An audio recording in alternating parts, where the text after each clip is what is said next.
নিধির বয়স ৮ বছর। সে এক স্বনামধন্য স্কুলে তৃতীয় শ্রেণীতে পড়ে। সে তার পরিবারের সঙ্গে উত্তরায় থাকে। ভীষণ হাসিখুশি মেয়ে। নিধি তার মা বাবার একমাত্র সন্তান। সেদিন ছিল ২০শে জুলাই। স্কুল ছুটির পর মায়ের সাথে বাসার উদ্দেশ্যে রওনা দেয় নিধি। রিক্সা দিয়ে যাওয়ার সময় সে দেখল রাস্তার পাশে কিছু ছেলে মেয়ে খেলাধুলা করছে। নিধির খুবই ইচ্ছে করে ওর বান্ধবীদের সাথে খেলা করতে। ও মনে মনে সিদ্ধান্ত নিল বাসায় গিয়ে উপরতলার সামিয়ার সাথে পুতুল খেলবে। কিন্তু বাসায় ফিরে খাওয়া দাওয়ার পর ওর মা ওকে বলল, আজকে তোমার নতুন ম্যাডাম আসবে, সে তোমাকে সন্ধ্যা পর্যন্ত পড়াবে। তারপর তো তোমার আগের যে ম্যাডাম আছে সে আসবেই। মা, আমি আজকে একটু সামিয়ার সাথে পুতুল খেলবো। পড়াশোনায় তো ফাঁকিবাজি করবে না, আগে পড়াশোনা তারপর খেলা। তোমার থেকে তোমার ক্লাসের কত মেয়ে ভালো রেজাল্ট করে পরীক্ষায়, আর তুমি পড়াশোনায় শুধু ফাঁকি দেওয়ার চেষ্টা করো। নিধি আর কিছু বলল না, চুপচাপ পড়তে বসে। ওর নিজেকে খাঁচায় বন্দি পাখির মতো মনে হলো। রাতে একের পর এক হোমওয়ার্ক করে শেষে ক্লান্ত নিধি শুয়ে পড়ল। পরের দিন ভোরে ওর মা ওকে ঘুম থেকে ডেকে তুলে দিল। নিধি আড়মোড়া দিয়ে বলল, মা, আজকে স্কুলে যাব না, শরীর ভালো লাগছে না। মিথ্যা কথা বলো কেন? স্কুল ফাঁকি দেওয়ার জন্য ভালোই তো মিথ্যা বলা শিখেছো দেখছি।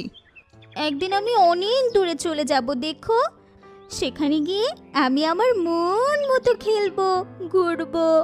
সেখানে হোমওয়ার্ক থাকবে না, স্কুল থাকবে না, ম্যাম থাকবে না। তখন আমাকে আর খুঁজে পাবে না। অনেক পাকা পাকা কথা শিখেছো, তাড়াতাড়ি হোমওয়ার্ক শেষ করে স্কুলে যাওয়ার জন্য রেডি হও।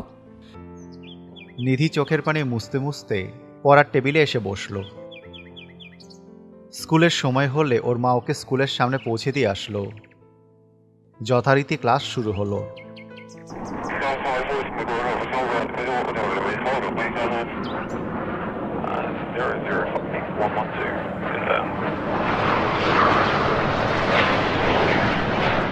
এইদিকে ঢাকার আকাশে উড়ে যায় একটি নিয়মিত প্রশিক্ষণ যুদ্ধ বিমান। হঠাৎ করেই বিমানটিতে কিছু যান্ত্রিক ত্রুটি দেখা দেয়। Eagle 701 to base. I'm losing altitude rapidly. Eagle 701.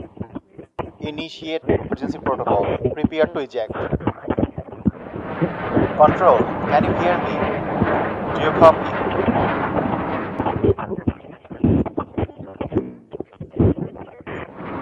Eagle 701 to base.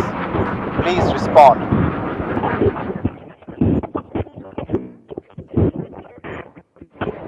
সময় খুবই কম। এই লোকালয় থেকে বিমানটাকে সরাতে হবে। একটু গতি বাড়িয়ে দেখি, যদি বেস পর্যন্ত যাওয়া যায় বা কোনো খোলা জায়গায় যদি ল্যান্ড করানো যায়। আমি শেষ মুহূর্ত পর্যন্ত চেষ্টা করব। পাইলট শেষ মুহূর্ত পর্যন্ত চেষ্টা করেছিলেন, কিন্তু কোনোভাবেই বিমানটিকে সম্পূর্ণভাবে নিয়ন্ত্রণে আনা সম্ভব হয়নি। ক্লাস প্রায় শেষের দিকে, একটু পরেই ছুটির ঘন্টা বাজবে। হঠাৎ নিধি দেখল আকাশে একটা ফাইটার বিমান দেখা যাচ্ছে। নিধি বিমানের দিকে তাকিয়ে ওর বান্ধবীকে বলল, একদিন আমি বড় হয়ে পাইলট হব, তখন আকাশে উড়বো, তোকেও বিমানে উঠাবো।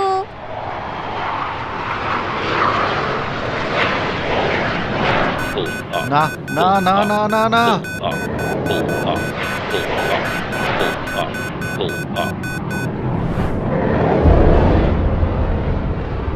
একদিন আমি অনেক দূরে চলে যাব, দেখো। তখন আমাকে আর খুঁজে পাবে না।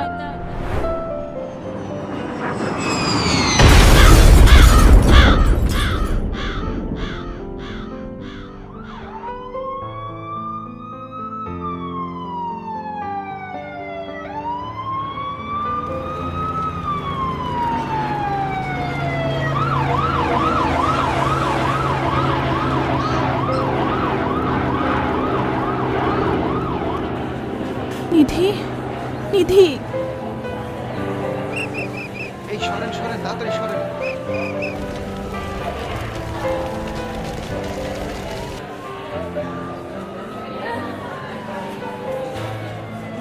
ভাই ভাই আমার মেয়েকে দেখেছেন?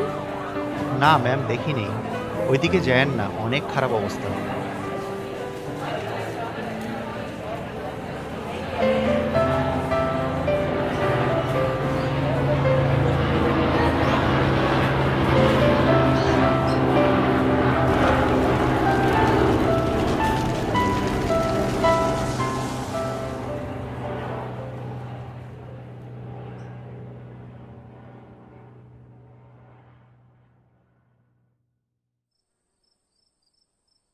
রাত 12টা। নিধির অগুছালো পড়ার টেবিলের পাশে বসে কাঁদছে ওর মা। তখনই কে যেন দরজায় কলিং বেল বাজালো। নিধির মা দরজা খুলে দেখল নিধি স্কুলের ব্যাগ কাঁধে দরজার সামনে দাঁড়িয়ে। ওর মা ওকে দেখে অনেক অবাক হয়। নিধি, মা, সোনামণি আমার, কোথায় ছিলে তুমি? কত খুঁজেছি তোমাকে। নিধি কোনো প্রশ্নের উত্তর না দিয়ে সোজা ঘরে চলে আসলো। নিধির মাও তার পেছনে পেছনে আসলো।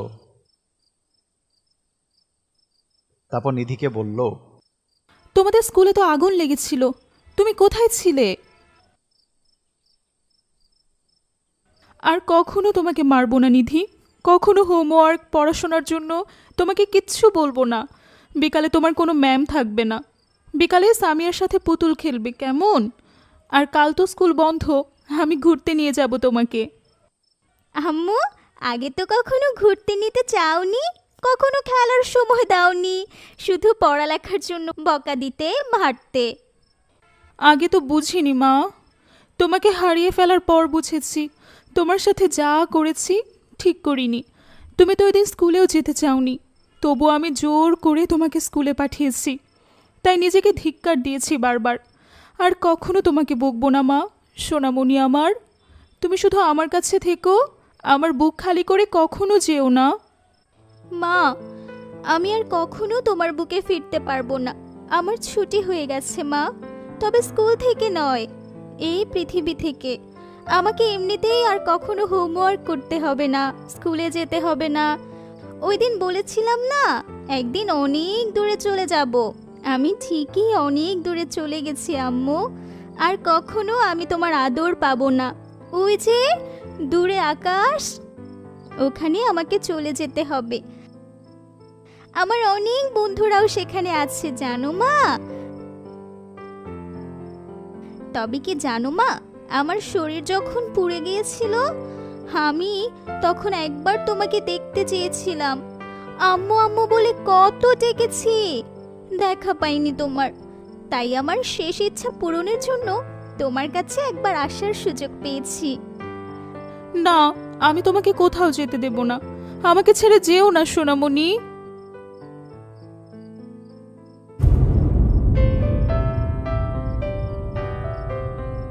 আমার ছুটি হয়ে গেছে আম্মু, আমাকে যে যেতেই হবে। ছুটির পর কেউ কি আর স্কুলে বসে থাকে বলো তো? কথা শেষ করতেই নিধির শরীর ধোঁয়ায় পরিণত হলো। তারপর সেই ধোঁয়া আকাশের দিকে উড়ে চলে গেল। নিধির মা শূন্য আকাশের দিকে তাকিয়ে মনে মনে বলতে লাগলো, ভালো থেকো সোনামণি, তোমার সব কষ্ট যেন আল্লাহ তাআলা নিজ রহমতের ছায়ায় ঢেকে দেন। জান্নাতের শান্তিতে তুমি হাসি মুখে ঘুমিয়ে থাকো মা, এই দোয়াই করি। ভালো থেকো সোনামণি, তোমার সব কষ্ট যেন আল্লাহ তাআলা নিজ রহমতের ছায়ায় ঢেকে দেন। জান্নাতের শান্তিতে তুমি হাসি মুখে ঘুমিয়ে থাকো মা, এই দোয়াই করি।